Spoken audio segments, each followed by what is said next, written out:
नमस्कार दोस्तों, मैं अमन स्वागत करता हूं आपके अपने YouTube चैनल एजुकेशन हब पे। आज के इस वीडियो में हम देखेंगे पंचायती राज से संबंधित समितियां। तो चलिए शुरू करते हैं। जैसा कि आपने पता है कि इससे पहले वाले वीडियो में हमने बलवंत राय मेहता समिति को अच्छे से पढ़ा। आज के वीडियो में हम देखेंगे अशोक मेहता समिति जो कि 1977 में गठित हुई थी। उसके बाद हम देखेंगे GV के राव समिति जिसका गठन 1985 में हुआ।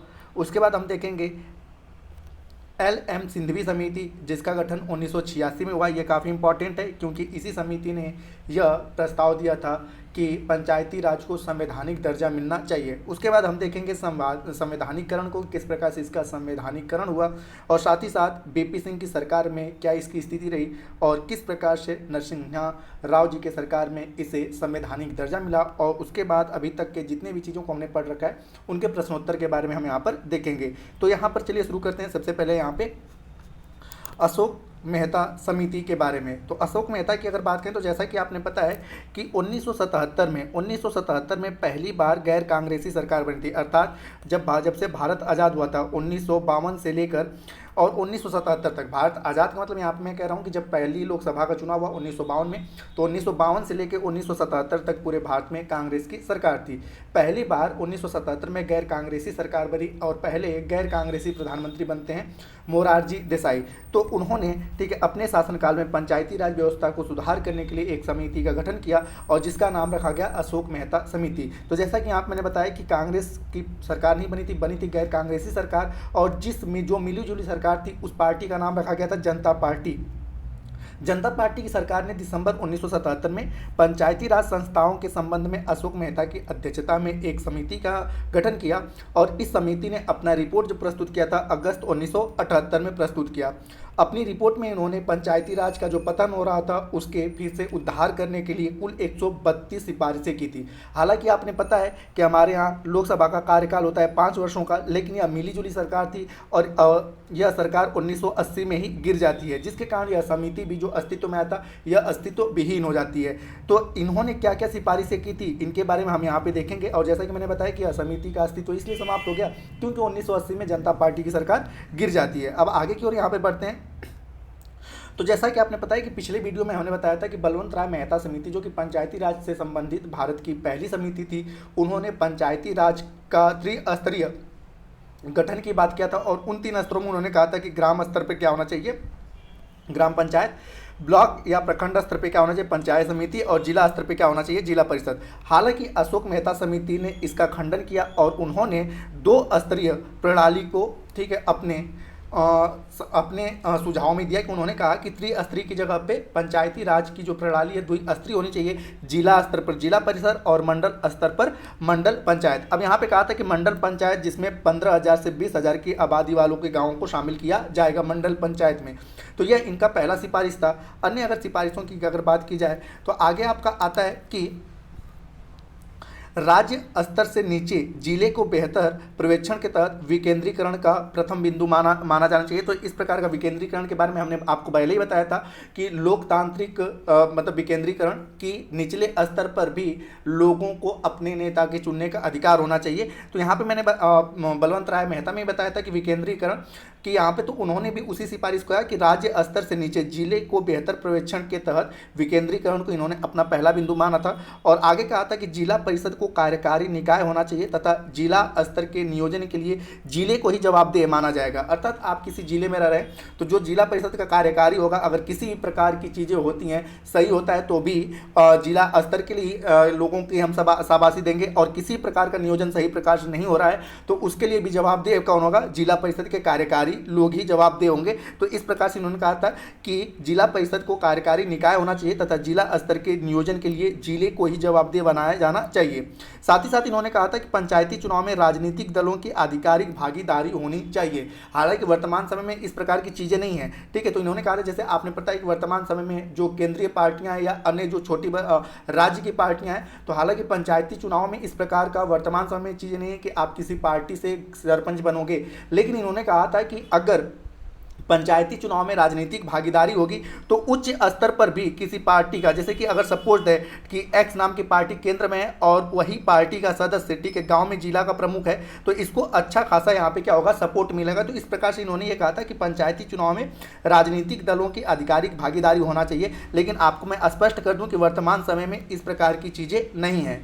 आगे की इन्होंने कहा था कि अगला जो सुझाव दिया था कि पंचायती राज संस्थाओं के पास कराधान संबंधी अनिवार्य शक्तियां होनी चाहिए ताकि ये अपने लिए वित्तीय संसाधनों को जुटा सके। अब यहाँ पे आता है कि अगर पंचायती स्तर हमने स्थानीय स्वशासन लागू कर दिया तो स्थानीय स्वशासन लागू के साथ साथ स्थानीय लोगों की जरूरतों को पूरा करने के लिए उनके पास पैसा कहाँ से आएगा। तो इसी के लिए उन्होंने कहा था कि कराधान संबंधी, जैसे कि आपने पता है कि वर्तमान समय में गाँव में जो मेले लगते हैं, जो बाजार लगते हैं, ठीक है, तो इस प्रकार के जो पैसे मिलते हैं किसके खाते में जाते हैं, सरपंच के खाते में जाते हैं। तो यहाँ पे इन्होंने कहा था कि वह उस पर ऊपर टैक्स लगा सकता है और उस टैक्स से जो पैसा मिलेगा वह क्या करेंगे, अपने ठीक है ग्राम का क्या करेंगे, विकास करेंगे।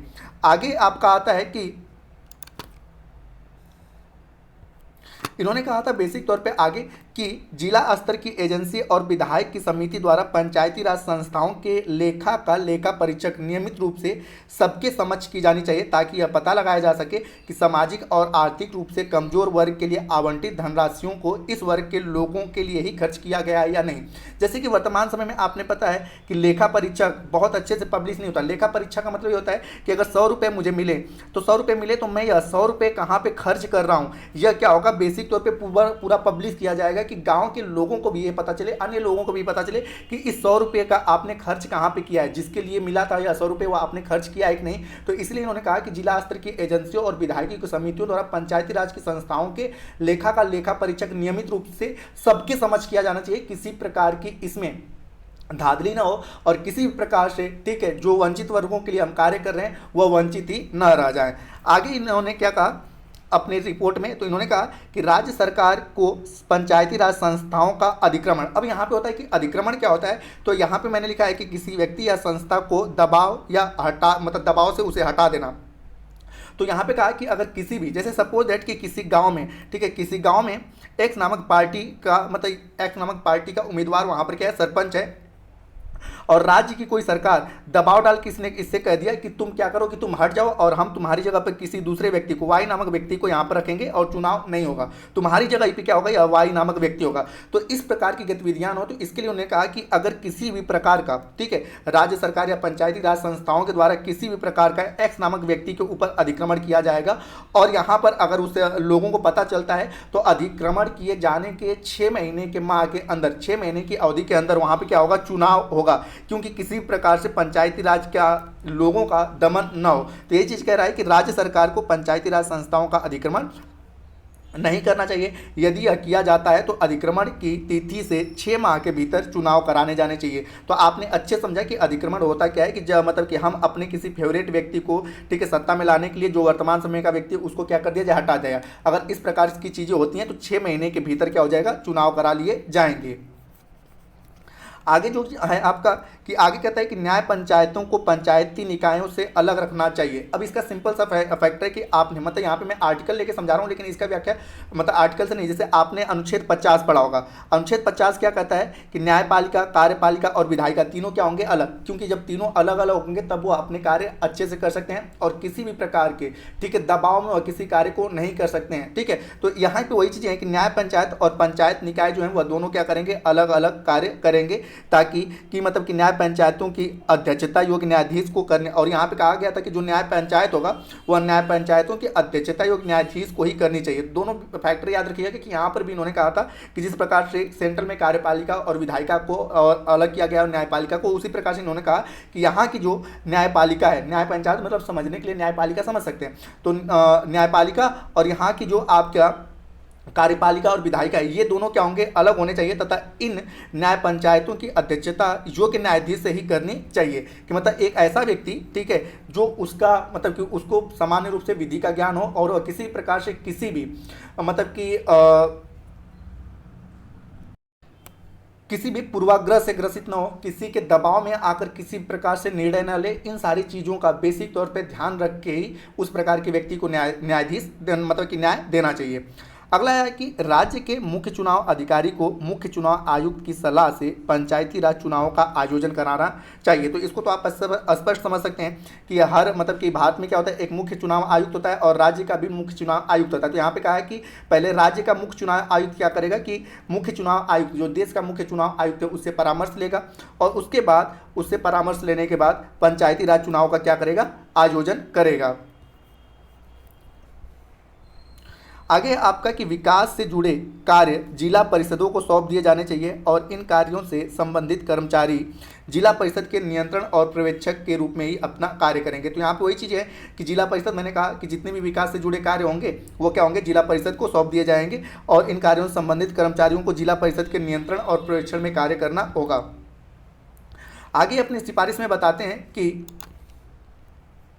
पंचायती राज के लोगों का समर्थक जुड़ाने के लिए स्वयं सेवी एजेंसियों को महत्वपूर्ण भूमिका निभाई जानी चाहिए। अब यहाँ पे स्वयं सेवी एजेंसियाँ किसे कहते हैं, तो आपने सुना कि स्वयं सेवी एजेंसियाँ का मतलब कि यहाँ पे मैंने लिखा है गैर सरकारी एजेंसियाँ। गैर सरकारी एजेंसियाँ जैसे कि आप एनजीओ, कई सारे लोग एनजीओ चलाते हैं, ठीक है। तो आप यहाँ पे कह सकते हैं कि पंचायती राज को मतलब कि लोग जो अपना प्रचार प्रसार कर रहे हैं वो अपना एनजीओ कोई चला रहे हैं तो उसको भी दिखाकर, ठीक है, अपने प्रचार प्रसार में ये क्या है, जिस प्रकार से मैं एनजीओ चलाकर लोगों की भलाई कर रहा हूँ उस प्रकार से मैं अगर सरपंच बन गया तो आपकी क्या करूँगा, भलाई करूँगा।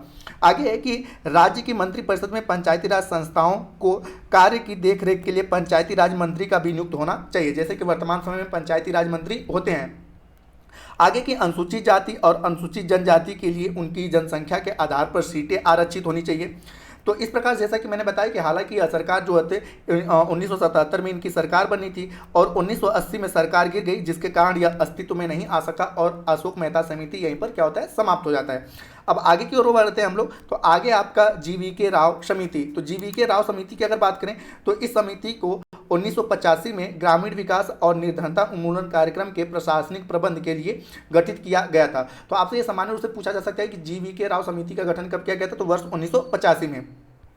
अब यहाँ पे एक समिति का मानना था कि विकास की जो धीरे धीरे प्रक्रिया है, नौकरशाहीकरण है और जिससे पंचायती राज प्रणाली के विकास में बाधा पड़ी है। प्रजातंत्रीकरण के बजाय विकासात्मक प्रशासन पर नौकरशाही की छाप पड़ने से पंचायती राज संस्थाएं कमजोर हुई हैं तथा इनकी स्थिति बिना जड़ के घास की हो गई। अब यहाँ पे नौकरशाही क्या है, तो जितने भी आईएएस और आईपीएस की जो आप या जितने भी सरकार के अंडर में जो अधिकारी कार्य करते हैं उन लोगों को हम बेसिक तौर पर क्या कहते हैं, नौकरशाहीकरण। तो इन्होंने कहा था कि हमने जो इससे पहले की चीज़ों को देखा है उनमें ज़्यादातर किसका दबाव है, इन्हीं प्रकार के आईएएस आईपीएस पुलिस का क्या है, दबाव है। जिस प्रकार से ये करना चाहते हैं उसी प्रकार से चीज़ें गांव में होती हैं, तो इनको क्या करना है, दूर करना है। तो इसलिए इन्होंने इससे पहले की स्थिति को क्या उपमा दी था कि बिना जड़ की घास हो गई है। बेसिक तौर पे ये जो आपकी समितियां बिना जड़ की क्या हो गई हैं, घास हो गई हैं, और इन्होंने इसको दूर करने के लिए क्या उपाय बताएं, तो इसके बारे में हम यहाँ पे जानते हैं। तो सबसे पहले इन्होंने कहा था कि प्रजातांत्रिक विकेंद्रीकरण प्रक्रिया में जिला परिषदों की भूमिका जो होनी चाहिए, प्रमुख होनी चाहिए। समिति का मानना था कि नियोजन और विकास से जुड़े कार्य के लिए जिला एक उपयुक्त इकाई है तथा जिन विकास कार्यक्रमों को जिला स्तर पर किया जाना चाहिए, तमाम विकास कार्यक्रमों के प्रबंधन का प्रधान निकाय जो है वह जिला परिषद को ही होना चाहिए। मतलब यहाँ पे इन्होंने कहा था कि मंडल या अगर आप त्रिस्तरीय पंचायत की बात कर रहे हैं तो सभी के सभी शक्तियाँ किसके पास होनी चाहिए, जिला परिषद के पास होना चाहिए। आगे इन्होंने कहा कि जिला और निचले स्तर पर पंचायती राज संस्थानों को ग्रामीण विकास कार्यक्रमों की देखरेख, कार्यान्वयन और नियोजन के संबंध में महत्वपूर्ण भूमिका दी जानी चाहिए। आगे उन्होंने एक चीज़ कहा कि राज्य स्तर के नियोजन के कुछ कार्यों को प्रभावी विकेंद्रीकरण जिला नियोजन के लिए जिला स्तर के नियोजन इकाइयों को सौंप दिया जाना चाहिए। और साथ ही साथ इन्होंने कहा था कि जिला विकास आयुक्त का पद, इन्होंने कहा था कि हर एक जिले में क्या होगा, एक जिला विकास आयुक्त का पद का गठन होना चाहिए, जिससे कि जिला परिषद के मुख्य कार्यकारी अधिकारी जिला स्तर पर विकास कार्य से जुड़े सभी विभागों का प्रभारी बनाया जाना चाहिए। तो मतलब एक क्या होगा, जिला विकास आयुक्त होगा, उसके अलावा जितने भी अन्य विभाग का गठन होगा, हर एक विभागों का क्या होगा, एक आयुक्त होगा, जिससे कि वह अपने हर एक विभागों पर अच्छे से क्या कर सके, निगरानी रख सके कि कार्य सही प्रकार से हो रहा है या नहीं। और आगे आगे की पंचायती राज संस्थाओं के लिए नियमित चुनाव और समिति ने पाया कि एक या एक से अधिक चरण के चुनाव 11 राज्यों में कराए जाने शेष थे। तो इन्होंने जब अपना रिपोर्ट प्रस्तुत किया था तो उस समय बेसिक तौर पर यह पाए थे कि 11 राज्यों में अभी भी पंचायती राज का चुनाव कराना शेष है। तो उन्होंने कहा था कि पंचायती राज का चुनाव जो जिस प्रकार से हमारे यहाँ लोकसभा और विधानसभा का होता है एक ही साथ, ठीक है, लोकसभा का अगर हो रहा है तो पूरे राज्यों मतलब विधानसभा का हो रहा है तो पूरे राज्यों में एक ही साथ विधानसभा का हो जाए, ठीक है। ऐसा नहीं कि एक विधानसभा का हुआ अभी 4 विधानसभा बाकी हैं। लोकसभा आपने देखते हो कि लोकसभा का होता है तो पूरे भारत में एक ही साथ चुनाव, लेकिन पंचायती राज में इससे पहले क्या था कि अगर किसी राज्य में होता है तो हर एक राज्य मतलब किसी राज्य में पंचायती राज का चुनाव हो रहा है, किसी में नहीं हो रहा है। तो उन्होंने कहा कि जब पंचायती राज का चुनाव हो तो एक नियमित समय में पूरे देश में करा लिए जाने चाहिए। आगे ये कहते हैं अपने सिफारिश में कि इस प्रकार समिति ने फील्ड प्रशासन का विकेंद्रीकरण प्रणाली की योजना के अंतर्गत स्थानीय नियोजन और विकास कार्य में पंचायती राज की अग्रणी भूमिका प्रदान की। अब यहाँ पे है कि बेसिक तौर पे कई बार पूछा जाता है, मतलब कि यहाँ पे कि GV राव समिति का रिपोर्ट 1986 में आया था।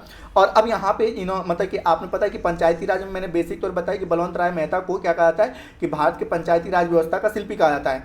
तो उन्होंने जो त्रिस्तरीय बताया था, तो इन्होंने बेसिक तौर पे जो अपना रिपोर्ट प्रस्तुत किया था, इनका ज़्यादातर रिपोर्ट क्या था कि जिला स्तर पे था। लेकिन अब यहाँ पे इसके अलावा एक और समिति आपसे पूछा जा सकता है कि दांतेवाला समिति का भी संबंध किससे, पंचायती राज व्यवस्था से है। और इन्होंने ब्लॉक स्तर के नियोजन के लिए बेसिक तौर पर क्या किया था कि अपना रिपोर्ट प्रस्तुत किया था कि ब्लॉक स्तर पे क्या होगा। तो दांतेवालों को हमें बहुत अच्छे से नहीं पढ़ना है, लेकिन बस याद रखिएगा दांतेवाला समिति का भी संबंध किससे, पंचायती राज व्यवस्था से। और साथ ही साथ जिला स्तर के नियोजन के लिए एक और समिति बनाई गई थी जिनका नाम था हनुमंत राव समिति, और इन्होंने भी अपना रिपोर्ट 1984 में प्रस्तुत किया।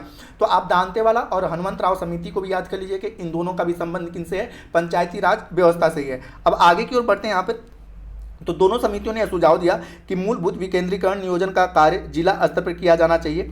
हनुमंत राव समिति ने मंत्री अथवा जिलाधीश के नियंत्रण में पृथक जिला नियोजन निकायों की वकालत की थी, और दोनों मंडलों में विकेंद्रीकरण नियोजन में जिलाधीशों को महत्वपूर्ण भूमिका निभाई जानी चाहिए थी। हालांकि समिति ने यह भी कहा था कि पंचायती राज संस्थाओं को भी विकेंद्रीकृत नियोजन की इस प्रक्रिया में शामिल किया जाना चाहिए। आगे आप क्या कि समिति ने सिफारिश की थी कि जिलाधीश को जिला स्तर पर विकास और नियोजन से जुड़ी सभी गतिविधियों के मध्य समन्वय स्थापित करना चाहिए। और इस प्रकार इस संबंध में हनुमंत राव समिति की सिफारिश बलवंत राय मेहता समिति, भारतीय प्रशासनिक सुधार आयोग अशोक मेहता समिति और अंततः GV राव समिति की सिफारिशों से भिन्न थी, क्योंकि इस समितियों ने जिलाधीश के विकास कार्यों से जुड़ी भूमिका में कमी लाने का विकासात्मक प्रशासन में पंचायती राज को बड़ी भूमिका सौंपे जाने की सिफारिश की थी। तो ये थी आपकी GV राव समिति। आगे हम लोग देखेंगे बेसिक तौर पे, आगे है आपका LM सिंधवी समिति। यह समिति हमारे लिए इंपॉर्टेंट इसलिए हो जाती है कि आपसे पूछा जाता है कि किस समिति के द्वारा, ठीक है, किस समिति के द्वारा ये चीज़ कहा गया था कि पंचायती राज व्यवस्था को संवैधानिक दर्जा दिया जाना चाहिए। तो उस समिति का नाम क्या था, LM सिंधवी समिति। तो ये ज़्यादातर एग्जामों में पूछा जाता है। इनके बारे में जानते हैं कि राजीव गांधी सरकार ने 1986 में revitalisation of Panchayati Raj institution for democracy and development विषय पर एक समिति का गठन किया, और उस समिति की जो गठन हुआ था वो उनके अध्यक्ष कौन थे, तो LM सिंधवी थे, और इन्हीं के नाम पर इन समिति का नाम रख दिया गया। आगे इन समिति का जो खास करके कि इन्होंने क्या क्या सिफारिशें की, तो इनका पहला सिफारिश था कि पंचायती राज संस्थाओं को संवैधानिक मान्यता और सुरक्षित मिलना चाहिए, उन्हें बनाए रखना चाहिए, और इसके लिए संविधान के एक नए अध्याय को जोड़ा जाना चाहिए। जैसे कि आपने पता है कि वर्तमान समय में पंचायती राज के लिए भाग 9 है। तो जैसा कि मैंने कहा कि इनसे जो सबसे ज़्यादा क्वेश्चन पूछते हैं, यही पूछते हैं कि किस समिति ने सिफारिश की थी कि पंचायती राज को संवैधानिक मान्यता मिलनी चाहिए, तो LM सिंधवी समिति। अब यहाँ पे कि इससे पंचायती राज संस्थाओं की पहचान और अखंडता को यथोचित और काफ़ी हद तक बनाए रखा जा सकेगा। समिति ने यह भी सुझाव दिया कि पंचायती राज निकायों के नियमित स्वतंत्र और निष्पक्ष चुनाव के लिए संविधान में भी प्रावधान किए जाने चाहिए। आगे की कई ग्राम समूहों के लिए एक न्याय पंचायतों की स्थापना की जानी चाहिए। आगे उन्होंने कहा कि ग्राम पंचायतों को अधिक व्यवहार बनाने के लिए गाँवों को पुनर्गठित किया जाना चाहिए, और समिति ने ग्राम सभा के महत्व पर भी बल दिया, जिससे कि इसे प्रत्यक्ष जनतंत्र का प्रतीक भी बताया गया। आगे कि ग्राम पंचायतों के पास अधिक वित्तीय संसाधन होने चाहिए, और आगे उन्होंने सिफारिश की कि पंचायती राज संस्थाओं के चुनाव, उन्हें भंग करने और उनकी कार्यप्रणाली से जुड़े विवाद के न्यायिक समाधान के लिए प्रत्येक राज्यों में एक न्यायिक अधिकरणों की स्थापना भी होनी चाहिए। तो ये था एम सिंघवी समिति की रिपोर्ट। अब यहाँ पे देखते हैं आप इनका कि संवैधानिकरण की प्रक्रिया में, तो संविधानीकरण की प्रक्रिया के 3 चरण है। पहला है कि 64वां संविधान संशोधन विधेयक, मैं विधेयक की बात कर रहा हूँ, ठीक है ना, कि अधिनियम की। तो जैसा कि मैंने बताया कि सबसे पहले एल एम सिंघवी समिति ने यह चीज़ कहा था कि इसे संवैधानिक दर्जा मिलना चाहिए। तो 19 की सिफारिश पर राजीव गांधी की सरकार ने जुलाई 1989 में लोकसभा में 64वां संविधान संशोधन विधेयक लाया ताकि पंचायती राज संस्थानों को अधिक शक्तियां प्रदान की जा सके और उन्हें संवैधानिक दर्जा दिया जा सके। लेकिन आपको पता है कि यह लोकसभा में विधेयक अगस्त 1989 में पारित तो कर दिया गया, लेकिन राज्यसभा ने इसे अनुमोदित नहीं किया क्योंकि विपक्ष ने इसे विरोध के आधार पर यह कहा कि संघीय प्रणाली के केंद्रीकरण को बढ़ावा मिलेगा। क्योंकि आपने पता है कि अगर संविधान में इसे रख दिया जाएगा तो आपने पता है कि संविधान में संशोधन केवल कौन कर सकते हैं, संसद के लोग कर सकते हैं। तो अगर किसी प्रकार की चीज हुई तो बेसिक तौर पे आप कह सकते हैं कि अंततः शक्तियां केंद्र के लोगों के पास ही हो जाएंगी। तो इस प्रकार से राज्यसभा के लोगों ने इस विधेयक को समाप्त कर दिया और पहला जो संवैधानिकरण की प्रक्रिया थी यहीं पे क्या हो जाती है, समाप्त हो जाती है। अब आगे की ओर बढ़ते हैं तो आगे आता है बीपी सिंह की सरकार। तो आपने पता है कि दूसरी बार जो गैर कांग्रेसी सरकार बनी थी मतलब नवंबर 1989 में, और उस समय ठीक है राजीव गांधी अपने पद को खाली कर दिए थे। इससे पहले राजीव गांधी प्रधानमंत्री थे और 1989 में फिर से जनता पार्टी की सरकार बनी और इन्होंने जनता पार्टी के सरकार बनी और उस समय प्रधानमंत्री बने बीपी सिंह। और बीपी सिंह के नेतृत्व में राष्ट्रीय मोर्चा की सरकार ने सत्ता संभालने की घोषणा की और वह पंचायती राज संस्थानों को सुदृढ़ता प्रदान की दिशा में कदम उठाएं। पंचायती राज संस्थाओं को सुदृढ़ता प्रदान करने से संबंधित मुद्दों पर चर्चा के लिए बीपी सिंह की अध्यक्षता में मुख्यमंत्रियों का 2 दिवसीय सम्मेलन जून 1990 में हुआ। और यहाँ पे आप देख सकते हैं कि आप जब पढ़ेंगे कि जब मतलब कि जनता पार्टी की मिलीजुली सरकार बनी वो लंबे समय तक नहीं चल पाई है। तो जैसा कि आप देख सकते हैं कि यहाँ पे राजीव गांधी जब 1989 में इनका कार्यकाल पूरा हुआ तो वीरेंद्र प्रताप सिंह यानी कि बीपी सिंह प्रधानमंत्री बने और यह 1989 से लेकर 90 तक ही रहे, लेकिन इन्हें किसी कारणवश इस्तीफा देना पड़ा। उसके बाद अगले प्रधानमंत्री बनते हैं चंद्रशेखर, जिनका कार्यकाल 1990 से 91 रहता है। ये समय काफ़ी इकोटोन वाला समय रहता, काफ़ी संक्रमणकालीन समय था क्योंकि शीतकाल से आपने सुना होगा कि कोल्ड वार इसी समय चल रहा था और कोल्ड वार समाप्त हुआ था और इसी समय भारत में काफी व्यापक तौर पे मुद्रास्फीति आई थी और जिसके कारण पूरे देश भर में ठीक है विभिन्न जगहों पर क्या हो गए थे, आगजनी जैसी स्थितियां उत्पन्न हो चुकी थी, जिसके कारण इन दोनों प्रधानमंत्रियों को इस्तीफा देना पड़ा। और अंततः 1991 में फिर से सरकार अपने समय से पहले ही गिर गई और फिर से चुनाव कराए गए 1991 लोकसभा के। और फिर से किसकी सरकार बनी, कांग्रेस की। और कांग्रेस की सरकार में प्रधानमंत्री कौन बनते हैं, पीवी नरसिम्हा राव। तो यहाँ पे वही चीजें कही जा रही है कि इस सम्मेलन के नए सिरे से संविधान संशोधन के विधेयक लाने का प्रस्ताव पर सहमति बनी। फलस्वरूप सितंबर 1990 में संविधान संशोधन विधेयक लोकसभा में प्रस्तुत हुआ, किंतु सरकार गिरने के कारण विधेयक कहीं का नहीं रहा। तो वही स्थितियां हुई जो राजीव गांधी के समय में हुआ था, क्योंकि जनता पार्टी के समय में इससे पहले हुआ था कि विधेयक मतलब कि आया लेकिन सरकार गिर गई और उसके बाद ठीक है वह पास नहीं हो सका। और राजीव गांधी में क्या हुआ था कि राजीव गांधी में ये चीज़ें हुआ था कि राजीव गांधी में लोकसभा में पास हो गया लेकिन राज्यसभा में पास नहीं हुआ। और यहाँ पे स्थितियाँ क्या हुई कि यहाँ पे न लोकसभा में पास हो सका नहीं राज्यसभा में, क्योंकि यहाँ पर क्या हो गया था, सरकार ही गिर गई थी। और फिर से 1991 में चुनाव कराए गए और कांग्रेस की सरकार बनी। कांग्रेस की सरकार बनती है तो यहाँ पर नरसिम्हा राव प्रधानमंत्री बनते हैं और पीवी नरसिम्हा राव के प्रधानमंत्रित्व के में कांग्रेस सरकार ने भी पंचायती राज संस्थाओं को संवैधानिक दर्जे के मुद्दे पर विचार किया। इस सरकार ने प्रस्तावों में संशोधन कर जो भी विवाद वाले मुद्दे थे उसको क्या कर दिया, हटा दिया और अंततः सितंबर 1991 में संविधान संशोधन विधेयक लोकसभा में पेश किया गया। 22 दिसंबर 1991 में यह जो विधेयक है 22 दिसंबर 1991 में लोकसभा से पास हुआ। उसके बाद 23 दिसंबर को क्या हुआ कि राज्यसभा से पास होता है और यहाँ पर आगे करके लोकसभा और राज्यसभा से बेसिक तौर पे इसे क्या कर लिया जाता है, पारित कर लिया जाता है। और साथ ही साथ तत्कालीन समय के 17 राज्य की विधानसभाओं ने भी इसे अपना अनुमोदन दे दिया। और आपने पता है कि हमारे यहाँ कानून कैसे बनता है, पहले लोकसभा, राज्यसभा और उसके बाद कब जाता है, राष्ट्रपति। तो लोकसभा से कब पास हुआ, 22 दिसंबर 1991 को।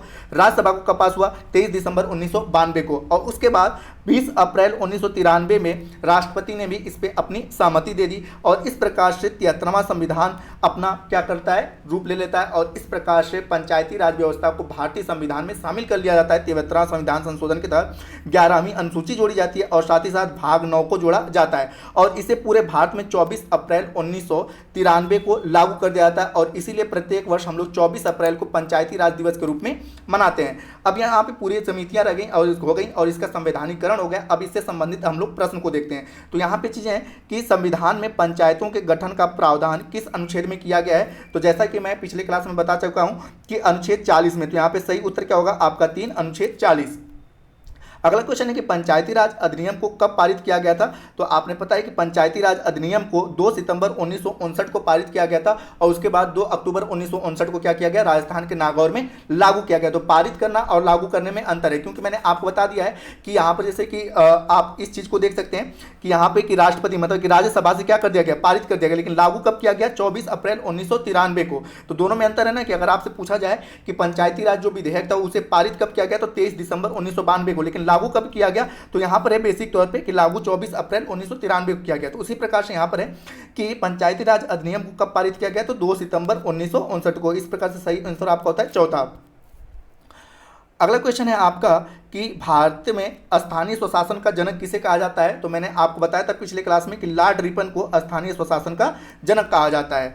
अगला है कि भारत में पंचायती राज व्यवस्था का आरंभ कब हुआ। तो आपको मैंने बताया कि पारित और आरंभ में, तो अपारित की अगर बात करें 2 सितंबर 1959 और आरंभ की अगर बात किया जाए तो 2 अक्टूबर 1959, और कहाँ पे, राजस्थान के नागौर में। तो इस प्रकार से चौथा वाला आंसर आपका सही होता है। आगे की बलवंत राय मेहता समिति का संबंध किससे है, तो हम लोग उन्हीं के बारे में पढ़ रहे थे। बलवंत राय मेहता समिति का संबंध किससे है, तो पंचायती राज व्यवस्था से। तो आप देख पाओगे चौथा ऑप्शन है पंचायती राज व्यवस्था। आगे क्वेश्चन है कि पंचायती राज व्यवस्था का आरंभ कहां से किया गया था। तो आपने पता है कि सबसे पहले पंडित जवाहरलाल नेहरू के द्वारा 2 अक्टूबर 1959 को राजस्थान के नागौर में पंचायती राज व्यवस्था की शुरुआत की गई थी। तो इस प्रकार से सही उत्तर होता है आपका दूसरा। अगला है कि अशोक मेहता समिति का संबंध किससे है। तो अशोक मेहता समिति का संबंध भी किससे, पंचायती राज व्यवस्था से। सही उत्तर होता है आपका दूसरा। आगे है आपका कि बलवंत राय मेहता समिति कब बनाई गई थी। तो आपने पता है कि बलवंत राय मेहता जो समिति बनाई गई थी साल 1957 में बनाई गई थी और 58 में इन्होंने अपना रिपोर्ट प्रस्तुत किया था। तो इस प्रकार से सही उत्तर होता है आपका चौथा। आगे आपका कि अशोक मेहता समिति का गठन कब किया गया था। तो अशोक मेहता समिति का जो गठन किया गया था वर्ष 1977 में किया गया था। आगे आपका कि बलवंत राय मेहता समिति ने किस प्रकार के पंचायती राज व्यवस्था की सिफारिश की थी। तो बलवंत राय मेहता समिति ने त्रिस्तरीय पंचायती राज व्यवस्था की सिफारिश की थी, जबकि अशोक मेहता ने द्विस्तरीय। तो यहाँ पे बलवंत राय मेहता की बात कर रहा है, तो यहाँ पे सही आंसर होता है आपका पहला। आगे कौन सा संविधान संशोधन अधिनियम पंचायती राज से संबंधित है। तो मैंने आपको बताया कि 73वां संविधान संशोधन अधिनियम 1992। तो इस प्रकार से सही आंसर होता है आपका 4। आगे क्वेश्चन है कि पंचायती राज व्यवस्था में सुधार हेतु गठित समितियां कौन सी थी। तो अशोक मेहता समिति भी थी, बलवंत राय मेहता समिति भी थी, PVK राय समिति भी थी। तो इस प्रकार से आपका सही उत्तर होता है चौथा। आगे की ग्राम पंचायत का सदस्य बनने हेतु न्यूनतम आयु कितनी होनी चाहिए। तो ग्राम पंचायत आपने पता है कि वोट देने के लिए 18 वर्ष है, लेकिन ग्राम प्रधान बनने के लिए न्यूनतम आयु कितनी है, 21 वर्ष है। तो इस प्रकार से सही उत्तर होता है आपका चौथा। अगला है कि पंचायतों की अवधि कितने वर्ष की होती है। तो हमारे यहाँ पंचायतों की अवधि होती है 5 वर्ष का कार्यकाल पंचायतों का होता है। आगे आपका कि किस वर्ष पंचायती राज अधिनियम अस्तित्व में आया। तो यहाँ पे पंचायती राज अधिनियम के अस्तित्व की बात कर रहा है। तो पंचायती राज अधिनियम आपको पता है कि 24 अप्रैल 1993 को पूरे भारत में लागू कर दिया गया। इस प्रकार से हमने बताया कि इसीलिए हम लोग 24 अप्रैल को पंचायती राज दिवस के रूप में मनाते हैं। आगे के संविधान का कौन सा भाग पंचायतों से संबंधित है। तो मैंने बताया कि भाग 9 जो है पंचायतों से संबंधित है। आगे आपका कि पंचायत के कितने स्तर होते हैं। तो मैंने बताया कि बेसिक तौर पे हमारे यहाँ बलवंत राय मेहता समिति का लागू है। तो पंचायत के कुल कितने स्तर होते हैं, 3 स्तर होते हैं। तो यहाँ पे सही होता है आपका तीसरा। आगे कि भारत में पंचायती राज व्यवस्था किसने लागू की। तो आपने पता है कि जब पंचायती राज व्यवस्था नागौर में लागू किया जा रहा था उसमें तत्कालीन प्रधानमंत्री थे पंडित जवाहरलाल नेहरू। तो आपका सही आंसर होता है तीसरा। आगे है आपका कि पंचायती राज व्यवस्था किस सूची में है। तो पंचायती राज व्यवस्था को राज्य सूची में रखा गया है। इसको भी हमने पहले क्लास में पढ़ाया था। आगे की राष्ट्रीय पंचायत दिवस कब मनाया था। तो मैंने बताया 24 अप्रैल को पूरे भारत में लागू किया गया था, इसलिए प्रत्येक वर्ष 24 अप्रैल को पंचायती राज दिवस मनाया जाता है।